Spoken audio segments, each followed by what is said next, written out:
Ashes in the Mirror detective Ethan Cross had investigated dozens of murder cases, but none unsettled him like the string of killings spreading across the city.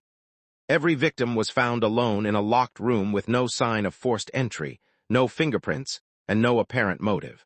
Yet every crime scene shared one impossible detail: a thin layer of cold gray ash carefully scattered across the nearest mirror. Forensics insisted it was ordinary fireplace ash, but none of the victims had fireplaces. Stranger still, every mirror reflected the room perfectly, except for the victim. Their reflection was always missing. Determined to solve the mystery, Ethan ignored the superstitions surrounding the case. At the latest crime scene, he carefully brushed the ash away with his gloved hand. As the last grain fell to the floor, the mirror suddenly darkened like black water.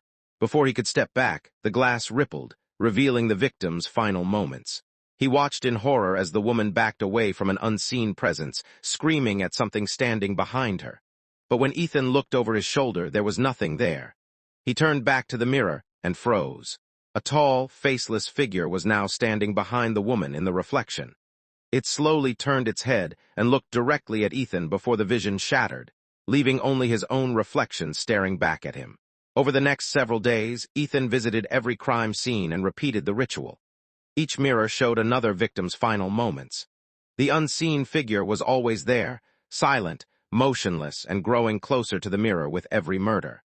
Ethan noticed something even more disturbing. The figure wasn't watching the victims anymore. It was watching him. In every new vision, its featureless face remained fixed on Ethan's reflection, as if it knew he was observing it through the glass. Unable to explain the phenomenon, Ethan searched old newspaper archives and forgotten police records. He uncovered a century-old legend about a serial killer known only as the Ash Collector. According to the files, the murderer believed mirrors were doorways between the living and the dead. Before each killing, he would cover every mirror in ash to blind the spirits. When he was finally captured, he laughed in court and warned everyone that death would not imprison him. Moments before his execution, he whispered, "Every mirror remembers a face, even after it is gone." That night, Ethan returned home exhausted. As he washed the ash from his hands, he noticed a faint trail of gray dust leading toward the bathroom. The mirror above the sink was covered in fresh ash. He hadn't touched it. His pulse raced as he slowly wiped the surface clean. At first, he saw only his reflection, then another reflection appeared behind him. The same tall, faceless figure stood silently in the doorway. Ethan spun around, but the room was empty. When he looked back, the figure was inches away from the glass, its blank face almost touching the mirror. Then a cracked smile slowly formed where no mouth should have been. The lights flickered violently. Every mirror in the house began cracking at the same time. From each shattered reflection, gray ash drifted into the air like smoke.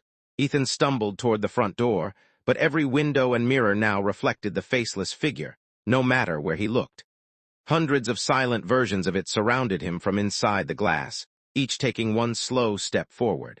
The next morning, police found Detective Ethan Cross dead inside his apartment. The doors were locked from the inside. There were no injuries, no signs of struggle, and no fingerprints except his own. The only unusual detail was the bathroom mirror. It was covered in a fresh layer of gray ash. Forensics photographed the scene before cleaning it. Days later, one technician noticed something strange in the photographs. Standing behind Ethan's body in the mirror was a tall figure with no face. The photographs were sealed away as evidence and never shown to the public. But every detective assigned to the case reported the same disturbing feeling whenever they entered the evidence room. They all felt as though someone was standing silently behind them. And if anyone accidentally brushed the ash from that old mirror, the reflection always showed one extra person in the room, waiting for the next victim.